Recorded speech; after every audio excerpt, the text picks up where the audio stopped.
because so many people are living, I feel, completely disconnected from that vitality. They're just living from this, default of stress. And you can almost feel it. The lights are on, like here we are.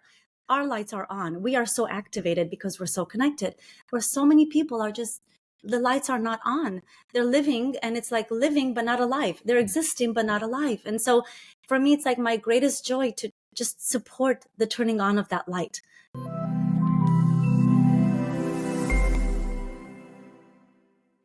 Welcome back to another episode of Enthusiastically Spiritual. I'm your host, Teresa.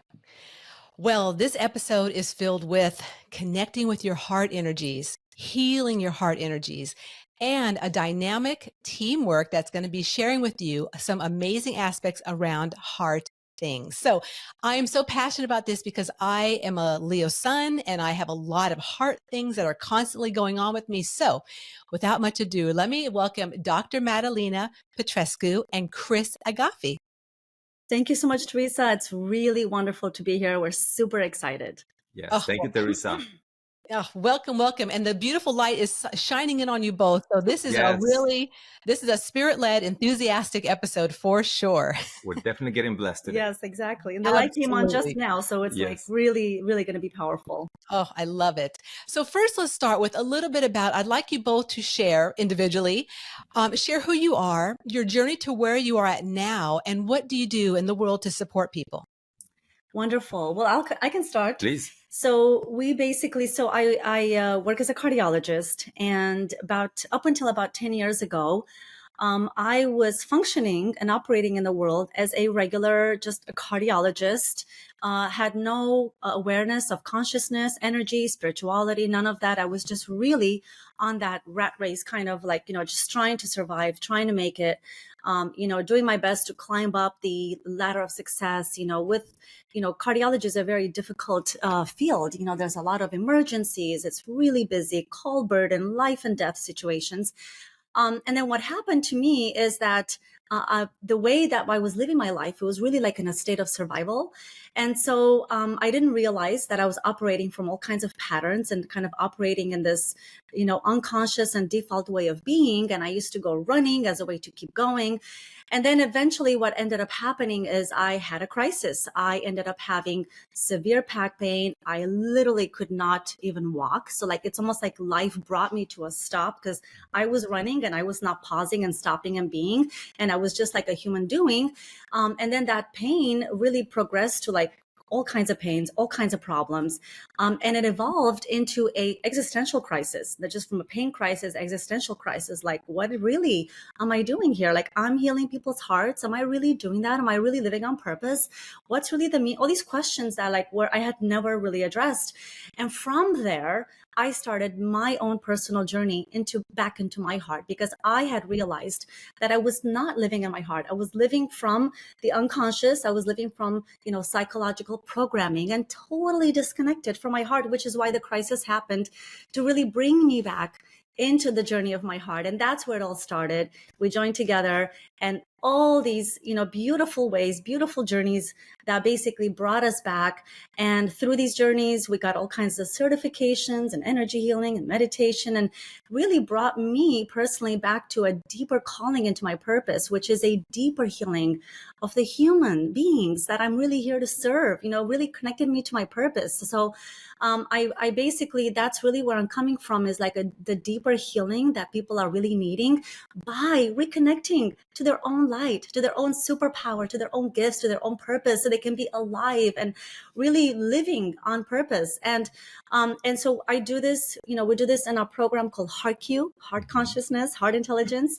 And I also am a cardiologist. So I bring this even when patients come in, that whatever it is that's happening, it's a call back, an invitation back to the heart. So I kind of combine spirituality and medicine together. And this is where I'm at. And this is what my passion is. So I'm excited to be here and share more of this. I can feel you.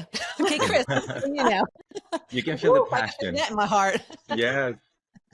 It's funny. I've heard, obviously, I know your story, and I've heard your story, you sharing your story so many times. And every time it still feels so powerful and so fresh and so moving, That's what I feel. Yes. so about me, I always have this way that my book, so to speak, is split in two chapters so far. One is a chapter before this awakening, so to speak, right? And the one after, the chapter after the awakening.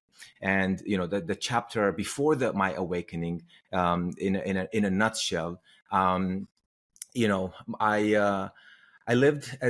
grew up with my parents, well, my father being a diplomat. So I got to travel with him wherever he went. But, until the age of about 18, 19, I lived in a very structured environment, right? Because the world of diplomacy is very much structured. There are a lot of protocols. You have to behave this way. You have to speak in a specific way. And that was my life since I was 3 years old. My dad would always say, you be careful what you say or what you do, how you behave, because you will reflect on the country. So for me as a 3-year-old, imagine that was a bit confusing, like overwhelming. But so anyway, but that was basically my life for about 20 years of my life.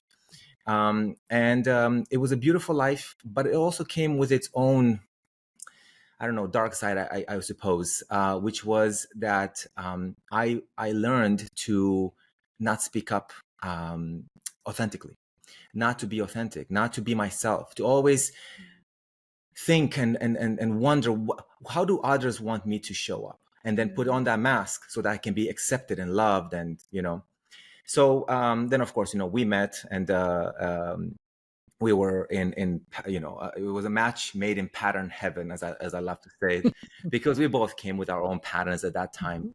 And then, like Madalina mentioned, about 10 years ago, she went through her this event that really put her on this path.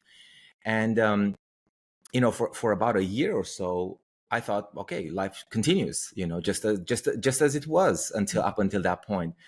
But after some time, I started realizing, like, something is different in her.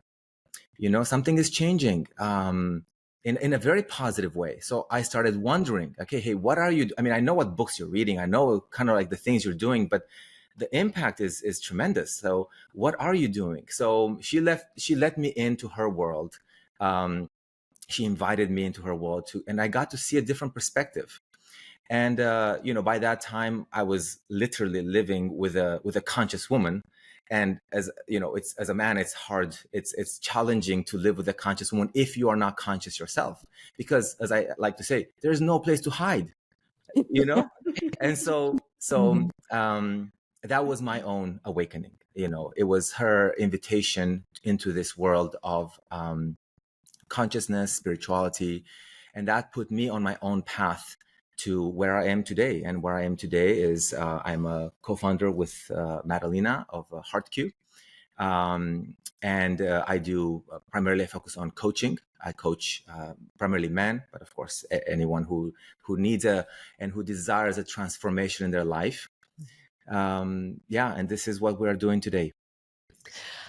I'm filled with happiness because you guys, I don't know if you know, I have a soulmate partner, Tom, too, and we do our spiritual work together. So to meet another passionate, heart-centered, open couple is so amazing. And I can't tell you. And also one that works with men, because Cris, I can't tell you how many places we go to our events, and I have a partner and the man comes up and I want to work with someone. So like it's needed so much. And also the complementary of the masculine and the feminine coming together in both of you. How amazing. So, let's see, where do we go with this? Because this is really big. I'm so excited, but I guess I want to tap into a little bit on the cardiologist aspect, because you're going into the physical body.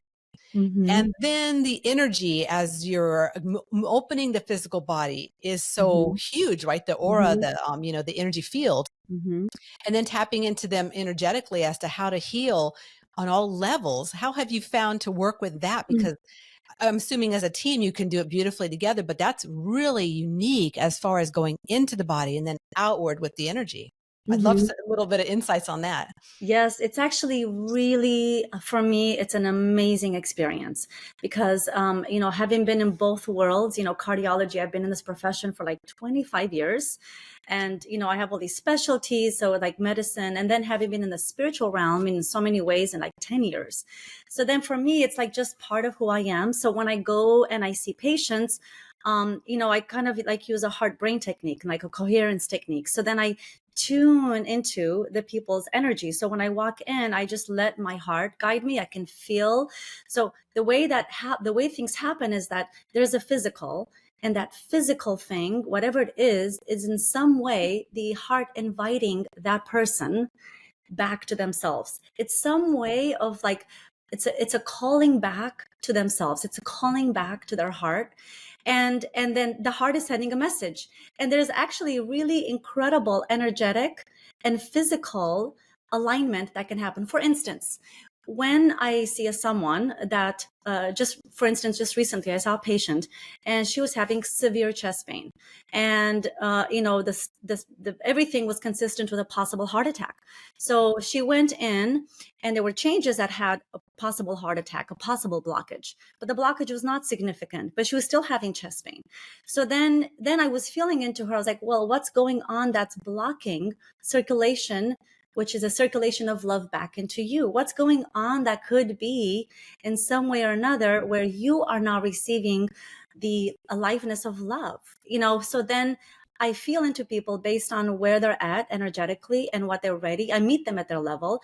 And then I ask certain questions. I can open them up so they can receive their own messages.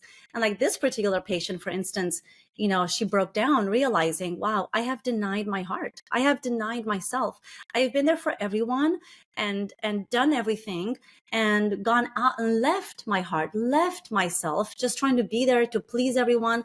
And now I'm feeling abandoned. I have abandoned myself. I have blocked the flow of my own love, hence the blockage that's found in the heart. So I have found that it's almost like a psychic reading. I see a patient, I address the physical, of course, like I'm not going to be like meditate, we take care of that. And we go deeper because it's not just about fixing, it's about healing. It's about what else is your heart inviting you into so you can be more of yourself, so you can receive more of yourself and reconnect to that flow that wants to enter you, that you can go back into the vitality of life. Because so many people are living, I feel, completely disconnected from that vitality. They're just living from this, default of stress. And you can almost feel it. The lights are on, like here we are. Our lights are on. We are so activated because we're so connected. Where so many people are just, the lights are not on. They're living, and it's like living but not alive. They're existing but not alive. And so for me, it's like my greatest joy to just support the turning on of that light. Just even whatever it is that can ignite something, ignite them back to their own light. So it's interesting because for you, being a doctor and cardiologist, that they come to you for a heart, like my heart, something's going on physically. But then Cris, they come to you for an energetic disconnect, what's going on with me? Who am I? So share a little bit about that and how people come to you, Cris, because it's interesting because it is definitely, they'll come to both of you with the heart cue, right? But Yeah. Mm-hmm. I would love for you, Cris, to share how they come to you for that energy, for that healing that you share with them. Yeah. Mm-hmm. Yeah, it's true. It's very different because I do not work on the heart as the way that you do. For me, for my clients, is usually the common denominator is some form of being disconnected with themselves, being disconnected with their heart, their authentic heart, their authentic selves, right? As Thoreau would say, men tend to live lives of silent desperation. Especially as men, we have learned somehow society and our upbringing to hold it in, to keep it in, because that's what's loving, that's what's tough, that's what's demanded or asked of us, right? And the thing is that men are also, and I'm referring to men specifically because men tend to experience this more than I found in women, because women are also a lot more expressive than men. So as men, we tend to hold things in, and that also has an effect on the body itself.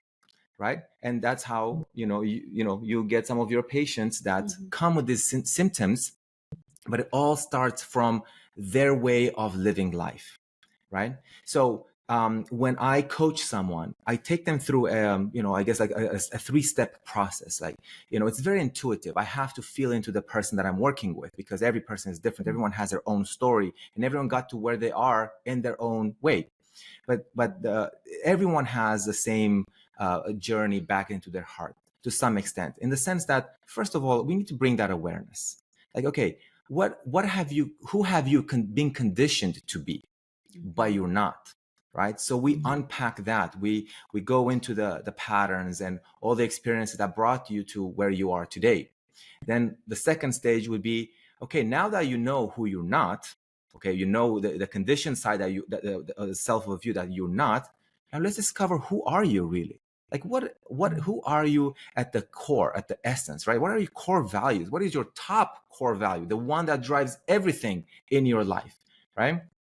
And what are your desires, your dreams, the unfulfilled ones that still, they always nudge you, right? So we look at that aspect. Let's find out who you are. And then now that you know who you're not, now you know who you are, what are you going to create in your life, right? In your relationships, how are you going to show up to your partner, to your kids, to your business, to your community, right? What are you going to put out into the world, but from a more authentic place?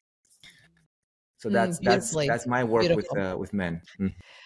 Beautifully said. And so what I hear you both saying is there's a disconnect. There's a disconnect from the heart that can affect us physically, that can affect us emotionally, mentally, and our whole entire being.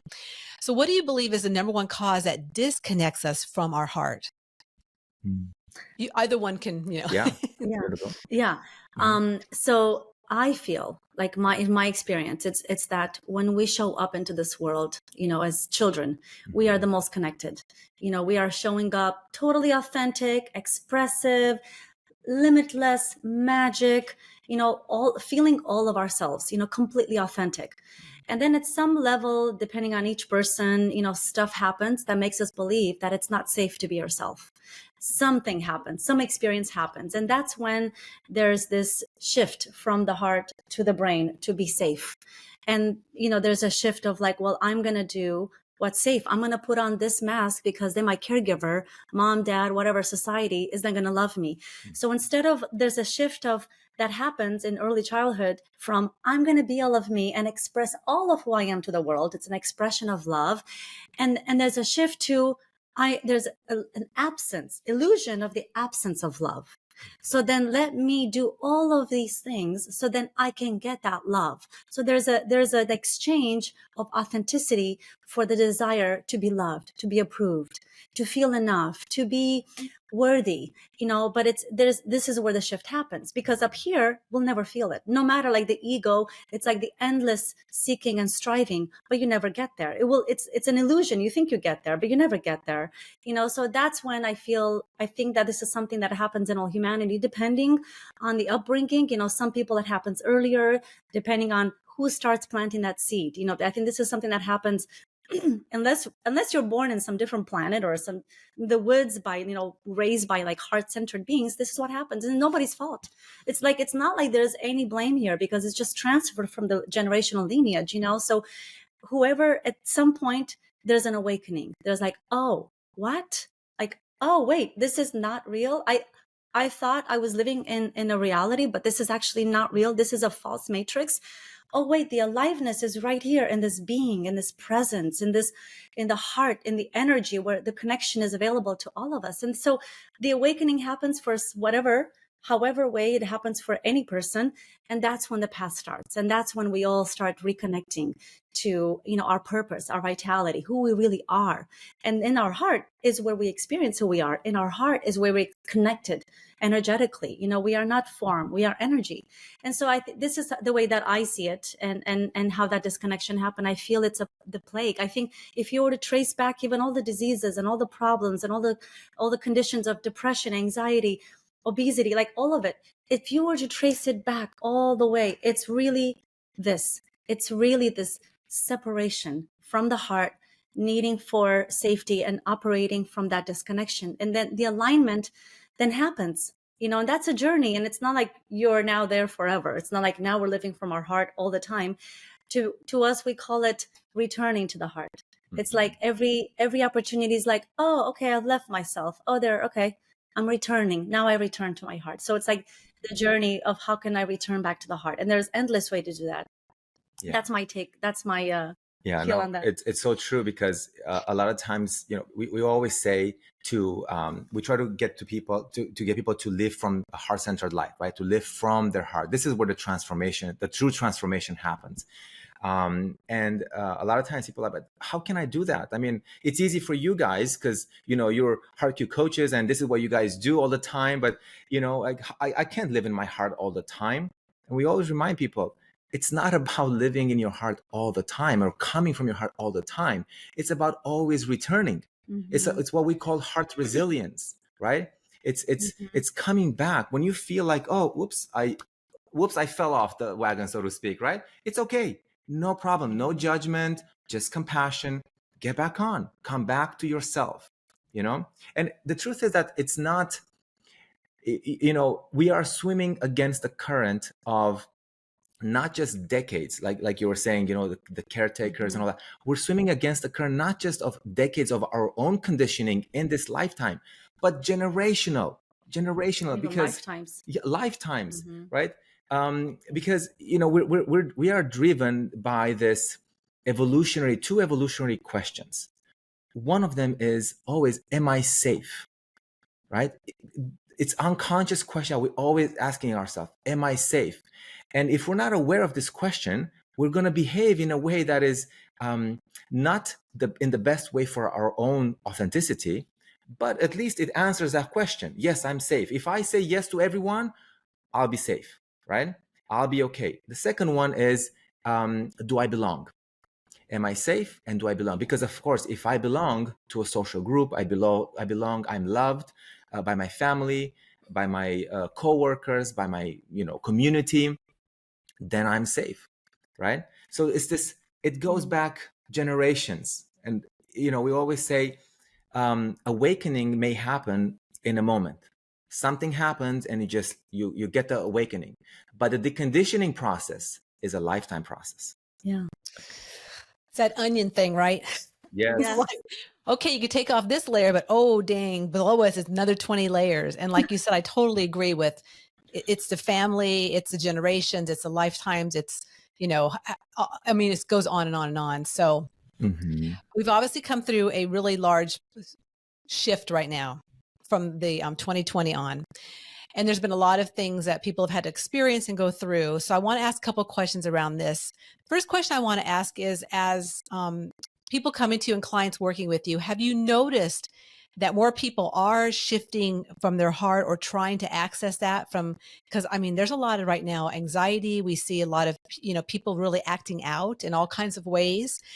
And so I know people are hurting in different ways too. So that's the first question, is in regards to clients and what you're noticing energetically with others. Has there been a shift since 2020? Yeah, personally, I really have noticed that there's kind of an increase of crisis, an increase of anxiety crisis, depression crisis, loneliness crisis. I think this whole COVID experience has brought up, it's not like COVID is the reason. It's more like COVID just uncovered what was there, kind of like they're hidden, from our conscious awareness. So now it's like out there, the loneliness, the depression, the not being seen, the disconnection, all of that. So I think that's being brought up, and people are wanting, they want to do something about it, because you can either numb it, you can't really but when you start to really feel it, you're realizing that the real medicine, alcohol's not going to be it. Shopping's not going to be it. Food's not going to be it, because it's just not enough. You need to go to the real medicine. And I think people, I'm noticing in people, like they're wanting, they have a desire. So this is how I see it. Like crisis is a portal. Crisis is serving as a portal. Like when you hit low enough and hard enough, it's like, that's it. You've hit. Now the only way is up. Now it's like, I have that desire. I mean, that's what happened to me. I was like so low. I was like so uncomfortable, feeling all the feelings that I had avoided feeling. And that became the portal to my hunger to want to heal. Because, if we don't want to do it, I can't make other people want to heal. Like, you have to personally have a desire, a motivation, a reason. Like, so when, like, that's why pain can be that motivator. Gosh, I feel horrible how I feel. I want something. I want to feel better. And that's where I'm noticing that people are shifting. They're wanting something. They want to go deeper. They want the real medicine. This is what I've noticed. Yeah. No, it's so true. And, we always say that people are going to experience whatever they tolerate. Okay. If they tolerate, and it depends, everybody has a different threshold. Okay. But, we talk about the midlife crisis. The truth is that we all have mini midlife crisis, right? All throughout our life. It's just that our threshold is not where it needs to be, so that we make a change. We just say, oh, it's okay. Oh, I can overcome this. But COVID and 2020 and everything that happened since really changed people's thresholds. Really brought them, like you were saying, to a rock bottom. Because if you don't hit rock bottom, your own rock bottom, right? Whatever that is for you, you're just gonna keep sinking, and you're gonna go down and down and down. But I always use this. I'm visual, so I always use this metaphor that when you reach rock bottom in your life, there's nowhere else to go, right? So all you gotta do is just kind of like go down on your knees, almost like crouch down, and then all the way. The only thing to go is to spring back up, right? And I did notice that people come now with a not just like, oh, I can't take it anymore, but more like also with something's got to change. Like there is a sense that there is something else that's possible, and that is huge, because anything is possible for anyone as long as they believe it's possible for them. If you don't believe it's possible for you, I can look at someone that makes $1 billion. I can say, my God, that's amazing, that person can do it. But if I don't believe it's possible for me, then I'm not going to achieve my desired goal. But I'm noticing that people are actually not just hungry, but like you said, but they believe that a transformation is possible. And it doesn't have to be a huge, all you need is like a 1 degree crack in their consciousness to say, maybe, just maybe, this is possible for me. And that's where we enter, and we open crack their hearts open, so to speak, metaphorically. So what I hear you both saying is it all starts with the person. It all starts home. Like, they have to want it, they have to desire it, they have to have been broken open. And also working with the heart. And I'm thinking before COVID, there's so much, heart attacks, heart issues, heart pain. And then now that we've gone through this, there's things like myocarditis and pericarditis and the inflammation around the heart. And so and it's prevalent, and people are, having lots of issues with it if they even make it through it, right? Because it can be something. I'll tell you this. I have a friend I'm almost 55. A friend who's my age, who just wrote on Facebook recently that last year I was diagnosed with congestive heart failure.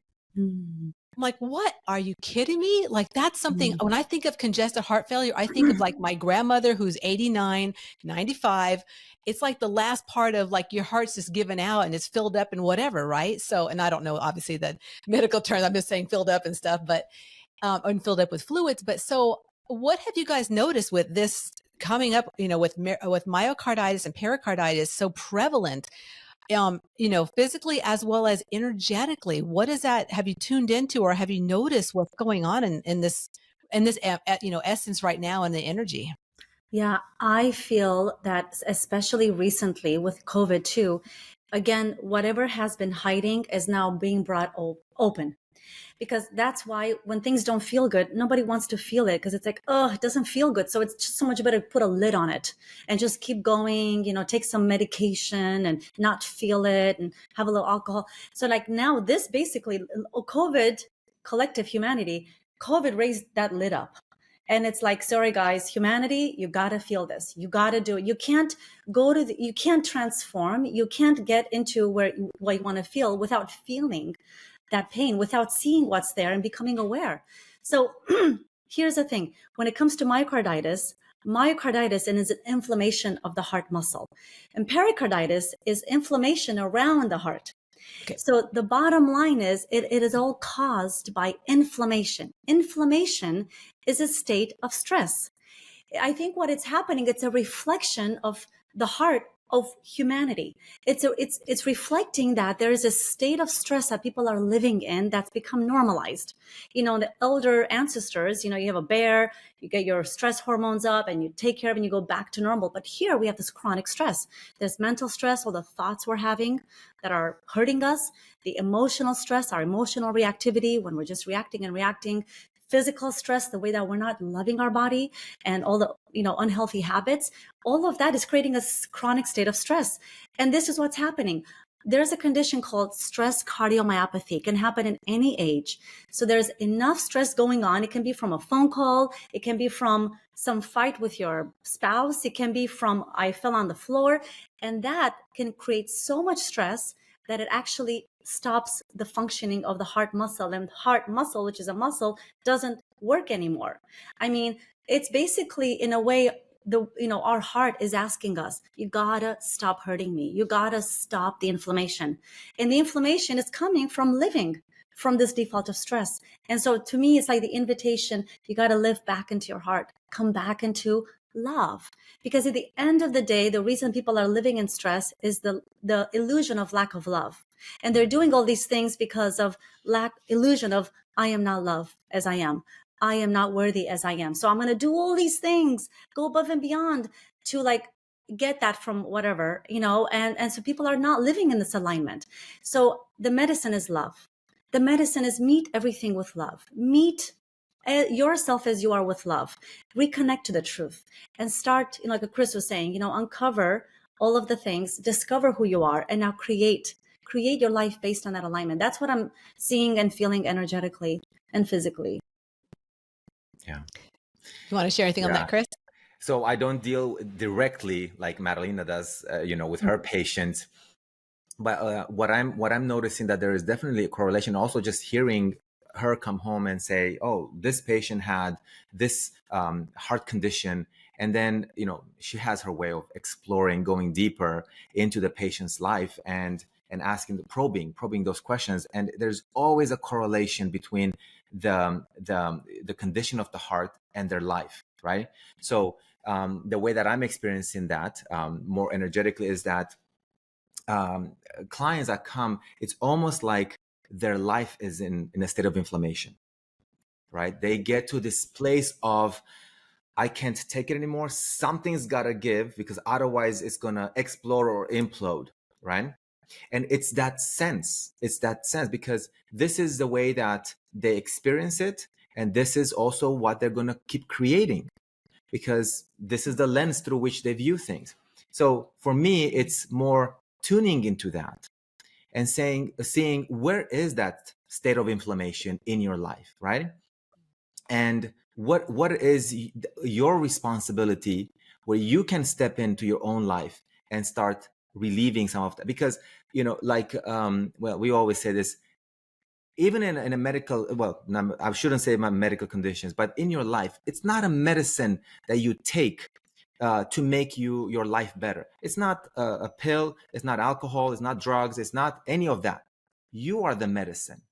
The medicine is you. You are your heart. Everything comes from inside of you. It is amazing how you just shift your perspective, even by 1 degree, just a little bit, and everything changes, because it's like dropping dropping a pebble in an energetic lake, and this ripples all throughout your life. And usually they come back, the ripples, right? And what's amazing is that they come back in ways that you could not even possibly imagine, because our imagination, we do it with our mind, and our mind imagine only based on previous experience. But if we do it with our heart, oh my God, anything is possible. It's vast. Yeah. And what I love about that, both of you guys, is that for myself too, it's about making it's simple. It's not complex. It's just having the tools and the techniques or the support from like both of you guys have walked your talk, a cardiologist, and then Cris, you've walked your talk with getting to where you're at.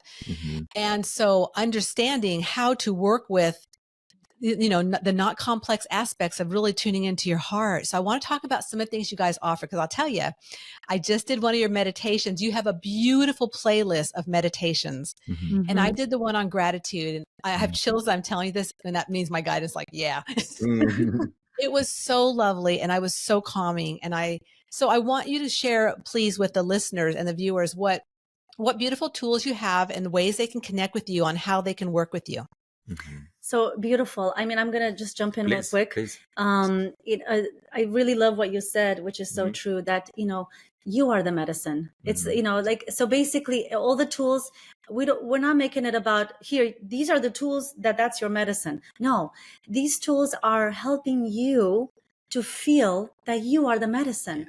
But the problem is that, Einstein said, you can't solve the problem with the same consciousness that created it. So I even in my own journey, I would try to like get out of my own mind with my own consciousness. And I was like, no, I got to shift. I got to expand my consciousness. And that's where you need some tools, to help you. The tools are not the medicine. The tools are just helping you to feel yourself in your authentic self as the medicine, so that's how we see it. It's really, we're just the guides, and we're not here to, we're not they are the ones, that's where the power is within each person. Is just, they're walking around with a superpower, and it's just covered up and crumpled up because somewhere along the way they got a program. It's not safe to trust your heart. It's not safe.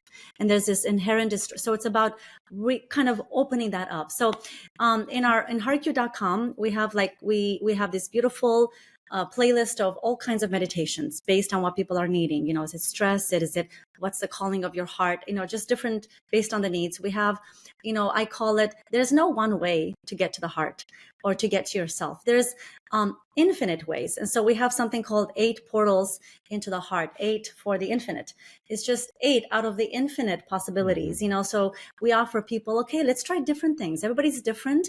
Let's try, like, how can we help you to get back into your own heart? And then you can feel all of that, your vitality, your purpose, your truth for yourself. So that's the other program. And then we have the one called Unleash Your Heart, which is like what Cris was saying, is like the 3 steps of, okay, what is it that's stopping me? And how can I lovingly, not judgingly, how can I lovingly become aware from heart awareness? And how can I see who I thought I was that I'm not? How do I discover who I really am? And how can I create a life now from alignment, from heart? And like, life changes, it's happened to all of us here. Like, how different is it, right? So that's, and then you also... So all of these tools are available at any time to anyone that goes to our website. The tool that I am most excited about is the coaching part, because for me as a coach to see, I get so excited about this because I see inside every person that sits across from me. I see the Superman or the Superwoman inside of them, and they can't see it yet. And it's to take them on this journey of look, like, let me turn you just enough so you can see yourself in your own mirror. That experience for me, and also for the clients that I've worked with, has been so rewarding. I can't even, if I could do anything, we always say this, if I had infinite amount of money, no financial issues, then I would still do this. If we had no money, I would still do this, because the reward that we get, the spiritual reward, the energetic reward that we get from experiencing people have that transformation, it is so powerful. Where they receive themselves. Yeah. That's really the gift. They receive themselves. Yeah. And as healers and providers, like you both are, in what you're doing, is that is the aspect of what you're here to do, is just mirror that back to them. And like you're saying, Madalina, is, having the just support in different aspects of, like, maybe someone may need to hear meditation, or they may need to work with both you guys as coaches, because they can go deeper. And really, it's meeting people where they're at and then allowing them to dive in deeper to whatever's next. Because I find that in my work too, is that people come and they may do one session, then you don't see them for a couple of years, or they may want to do everything. And so it's really having just different variations of aspects that they can, that they can go to and find you and find ways to work with you, or the meditations or whatever it is. So Exactly. Well, this has been so lovely. I'm so filled with love. And I just thank you both so much from my heart for the work you're doing in the world. And I'm going to I have tears. It feels so good. Yeah, yes, it's just, I mean, I'm so in awe of, again, another couple out in the world sharing, how you can come together as a couple and really bring forth that love and that, like Tom and I, like backing each other, like you're a team, and that's how we should all be working in the world for one another, because gosh, I can only imagine what it would be like if we did. And that's the future that I hope. And so many, many thanks of love to both of you guys for coming on today and sharing. And I'll have everything in the show notes for all my listeners to connect and to find out what you're doing out in the world. Mm. Thank you so much, Teresa. It's Thank just you. it's been an amazing connection with you. I can feel energetically like we're just so aligned into like our foundation, our purpose, and our mission.